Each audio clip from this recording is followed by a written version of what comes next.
Welcome to the Oscar-nominated A-Hole channel, and today we're going to be talking about Home Sweet Pineapple, the 10th episode in Season 1 of the SpongeBob SquarePants television series. Now, as you know, in this episodic series, I talk about why I think that young children or young kids are able to watch episodes of SpongeBob, especially in regards to seasons 1 through 4, that they're not really as bad as some people might or parents might think. But at the same time, it's also an interesting dive into the themes of SpongeBob that a children's television series actually portrays very good lessons for people, and maybe even if you're a younger adult, such as myself, you can look back and say, maybe I got that from the SpongeBob episode. Now, in regards to this episode, Home Sweet Pineapple is basically the story of SpongeBob waking up, his house is eaten by nematodes, and him having to figure out where he's going to live.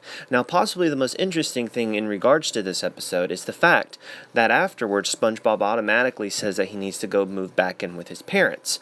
But probably the most interesting thing, two things in regards to this situation, is the fact that, well, number one, SpongeBob sounds extremely sad and depressed when he has to say it, as though he does not want to go back to his mother and father's house, which is very positive. It seems as though nowadays a lot of kids kind of just want to stay at their parents' house, and I mean, some of them don't, but a lot of them do, and a lot of them stay there, and it's regarded as like a loser thing to do.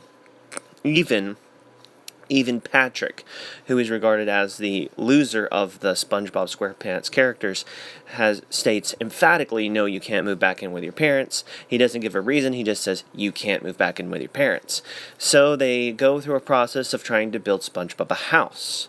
Of course, no matter how hard they try, obviously SpongeBob being the one that tries and Patrick's just sitting there looking like an idiot, no matter how hard they try, no matter how hard they work, it seems as though they just simply cannot do it. And so finally, as their last resort, SpongeBob says, I gotta go back to move in with my parents. Patrick says, no, you can't do that. You can come live with me. Don't go back to your parents. And I really like that. It's a good thematic character lesson that you shouldn't try to rely on, go back to your family. Once you've left your family's house, you just don't. Last absolute resort, and I think that's also really respectful towards your family. Once you're out on your own, you don't need to go up taking their time. Now, if they don't mind, that's a totally different thing. But I think it's very interesting, educationally wise, to see that this children's television show, and I would say young adult television show as well, because I know too many young adults in their mid-20s who still watch this show, as well as even in their 30s. This show is just a classic. And I just think it's interesting that he literally will do anything possible not to move back in with his parents. Well, finally, he realizes he can't live with Patrick because of some sleeping arrangement problems. And so finally he says, I have to move on and I have to go stay with my parents. Patrick refuses, tries to hold him back, tries to stop him. And finally, with a tear on a seed that was left after his house was destroyed, another pineapple comes out, grows, and drops onto where he used to have his old house.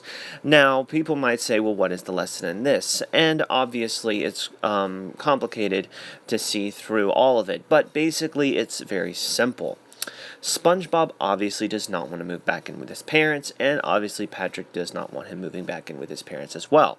Squidward, on the other hand, obviously wants him to go, and is celebrating the fact that finally he gets to have the person that he doesn't like out of his life. And this is seen throughout the episode quite clearly. But what happens? What happens is that SpongeBob's house comes back and smushes Squidward down on his face. This is basically a karma episode. You make fun of the fact that, you're being mean, you're being nasty, you're gonna say, oh, thank God someone I don't like's leaving me, yay, yay, yay, you start celebrating right in their face. You better watch out, buddy, because your face is going to get smacked real soon, too, and not with lips. I'm talking about with a fist. So, it's just, it's really interesting. It's basically a story about responsibility. It's a lesson, and, not only that, but SpongeBob, as always, in most of the episodes, takes bad news extremely well. He doesn't start, screaming or crying or going ballistic, at least in these seasons. At the loss of his house, his very first words are, dang nematodes. That's all he says. And he says it completely, somber. He doesn't go ballistic.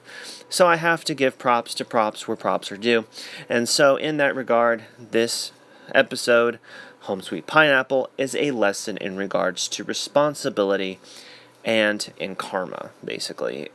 You reap what you sow, which is interesting because there's a seed in the ground, and he reaped what he sowed, which is the seed turned into a giant pineapple and lands on the top of his face. So it's a really good metaphor. Anyways, that's Home Sweet Pineapple, Season 1, Episode 10. Thank you for watching. Have a great day. Well, I was going into Toshi Station to pick up some power converters. You can waste time with your friends when your chores are done. Come on. Well, I was going into Toshi Station to pick up some power converters.